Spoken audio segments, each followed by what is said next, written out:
Rosella? Rodelio, may sasabihin ako sa'yo. May nagbanta daw na patayin si Fernando. Ano raw nangyari? Maayos na daw siya ngayon, pero Rodelio, lalo kung hindi mapalagay eh. Sa tingin ko, kailangan ko talagang magpunta doon. Kanina ka pa ba tumatawag? Oo. Nakatulog ako eh. Bakit ba? Nandyan na kasi si Undang. Papakilala ko siya sa'yo. Ay, nasaan? Nandyan. Undang? Nandito na yung pinsan ko. Nasaan? Eh, dalawa lang tayo dito eh. Undang? Undang? Wala na yata. Baka umalis na. Aling Belinda! Aling Belinda! Yung anak mo yata, uy, nagungoy-ngoy. Balak yatang inumin lahat ng tubig sa dagat. Ayun.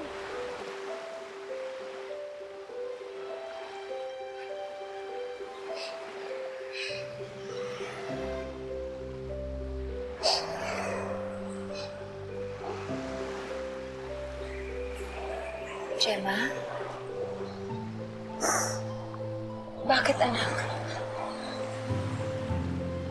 Ay, bakit sa amin pa ni Eddie nangyari to?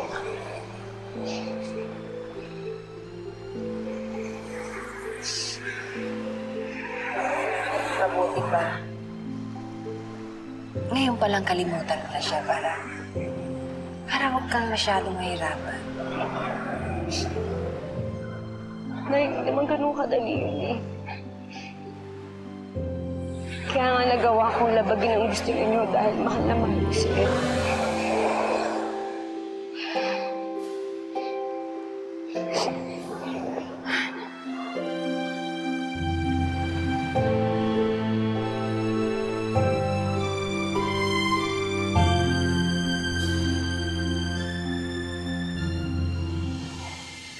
Placido po.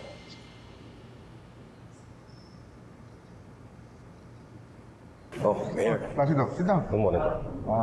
Coffee? Huwag na po. Tatapos ko na. Kamusta na ang lagay ng assassin mo, Mayor? Okay siya. Malinis siya magtrabaho. I'm happy with his work. Eh, nasa na siya ngayon? Nakakulong siya. Pero makagawa natin ang paraan.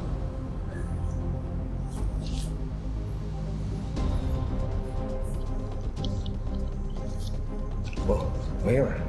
Ako napakalaki nito. Yeah, sa abogado yung sobra dyan. Tapos bahala ka na sa mali ko. Oh, okay.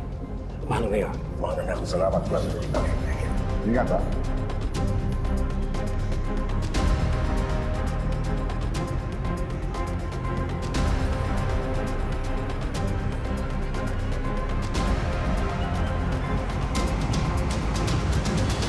Gaga ka talaga!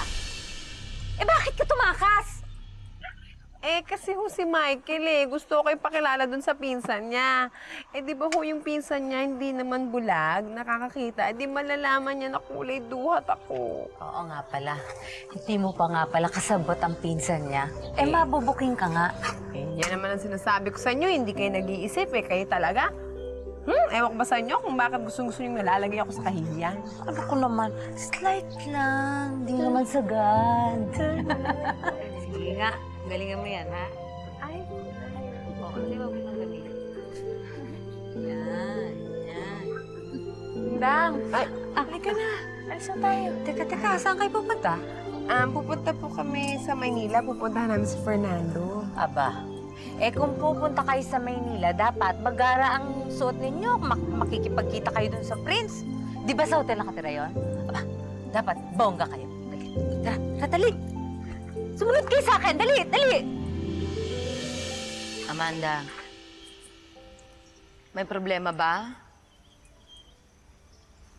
Tungkol ba kay Minong? Hindi eh. Inamin na ni Belinda sa anak niya. Nakaraan nila ni Arnaldo. Sumugod dito si Belinda? Oo. Sabagay, kung ako rin na nung nasa kalagayan niya, susugod din ako. Magkasintahan pala si Edwin at saka yung anak niya. Oh. Yun ba ang hindi mo matanggap? Hindi yun eh. hindi matanggap ni Belinda na magkapatid yung dalawa. Anak ni Arnaldo si Gemma kay Belinda. Ha?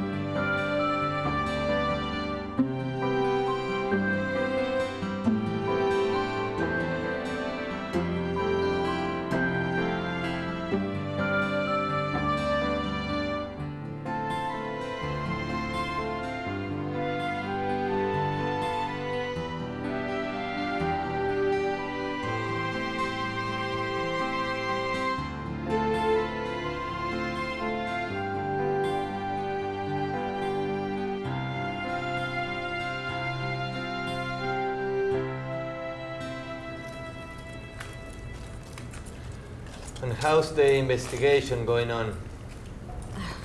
What investigation? About the man who tried to kill me. Who is he? From where he come from? Don't worry about that, Prince Aragon. My dad's working on it.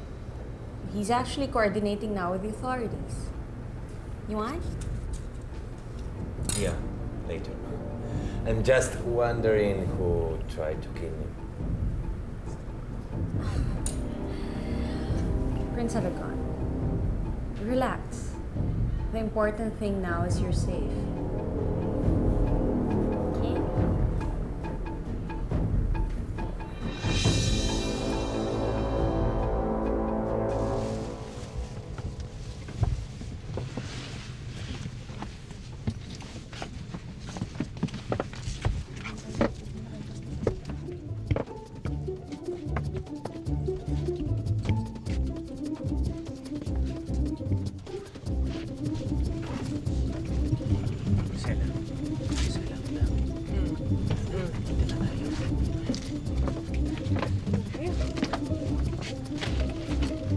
Tayo lumagpas, tulog kasi ngayon ng tulog eh. Oo kasi.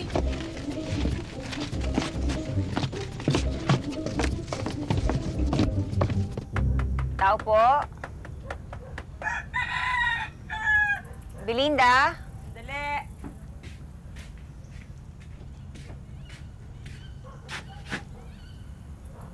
Uy, naligaw kayong dalawa. Bakit? Birthday na naman ba ni Lily? Hindi, ikaw talaga ang sadya namin.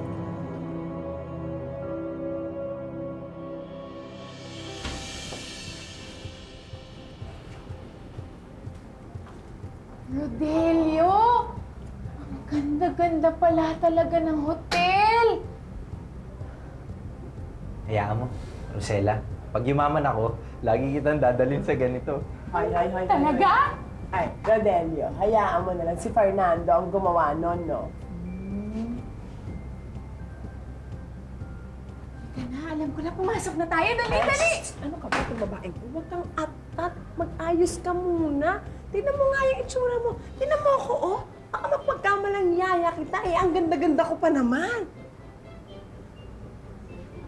Nasaan? Alam mo, Dang, hindi gano'ng halata. Ano nga ba yung tawag sa kanya ng mga bata?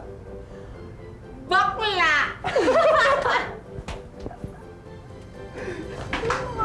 Bati tayo, ha?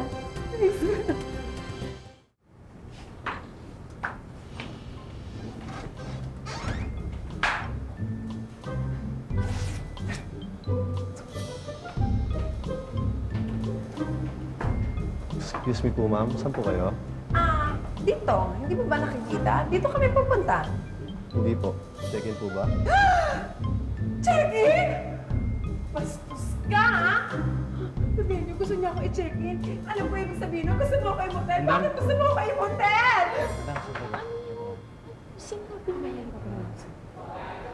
Sir, gusto lang namin puntahan si Fernando. Kasi mga kaibigan niya kami, taga sitio Bato-Bato. Fernando? Sinong Fernando? Si Fernando po. Si Prinsipe Aragon. Hindi po pwedeng bumisita sa kanya. Bakit o hindi? May order po kasi kami natanggap na hindi pwedeng bumisita sa prinsipe. Kahit sino. For security purposes lang ho. Bossy, mga kaibigan niya po kami. Eh, eto nga po. Ito po si Lucena. Shota niya to.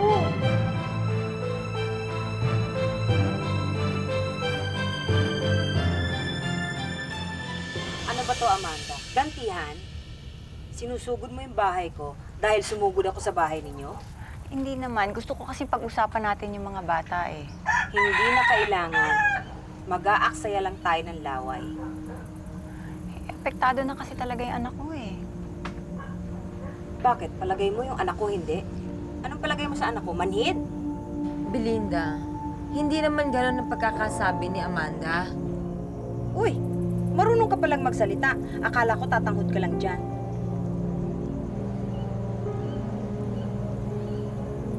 Belinda, si Amanda lang ang dahilan kung bakit ako nandirito. Bakit? Kayo na ba ngayon? Amanda, huwag na natin itong palalain. Kinausap ko na ang anak ko na huwag makipagrelasyon sa anak mo. Kaya umalis na kayo.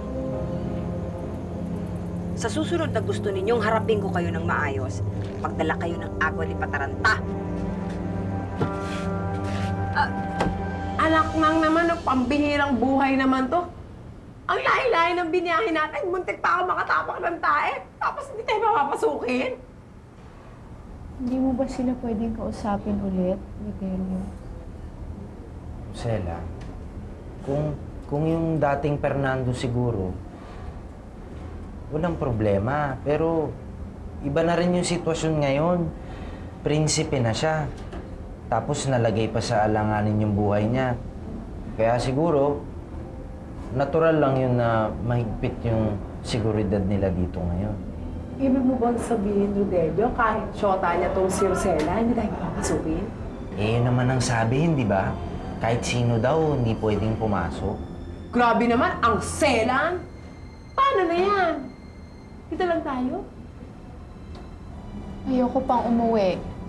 Gusto kong malaman kung anong lagay ni Fernando. Kailangan natin umisip ng paraan para makapasok tayo dyan. Eh, paano nga?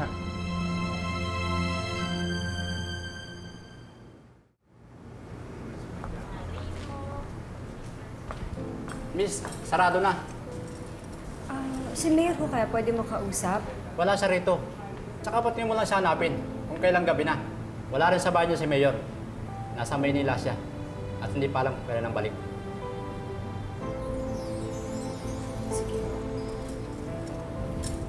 Sino? Sino naghahanap sa akin? Si Gemma? Oo, sige. Sabihin mo, pupunta na ako dyan. Okay. Dad, saan ka pupunta? San Bartolome. Ha? Bakit? May asikasuhin ako sandali. Dad, paano si Fernando? At saka naman eh.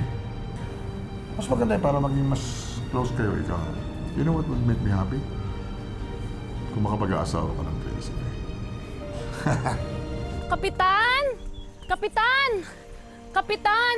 No, Kapitan, dali! Oh, Periang. Gabing-gabi na. Bakit? May dala ka pa rin bang chismis? Kayo naman, no? Ayaw nyo na yata. Sige, wag na lang, ho. Ikaw talaga, hindi ka na mabiro. Ano yun? Wala lang, ho. Baka gusto nyo sumaglit doon kay Aling Belinda. Kasi nakita ko yung asawa ni Mayor, si Ma'am Amanda. Anong ginagawa niya doon? Ewan ko, ho. Kasi nakita ko, nag-uusap sila. Eh, baka nga ngayon, ho, nagbabasagan na sila ng mukha doon. Ha?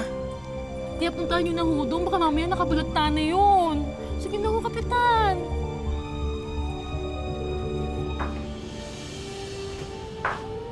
Undang, kanina ka pa di mapakali dyan.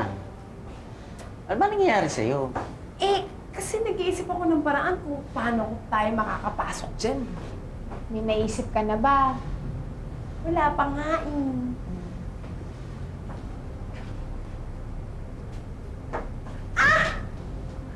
Alam ko na! Ano kaya kung sabihin natin, sumigaw ako ng sunog para magtakbuhan palabas yung mga tao? Eh, di ba parang gumawa ka ng gulo?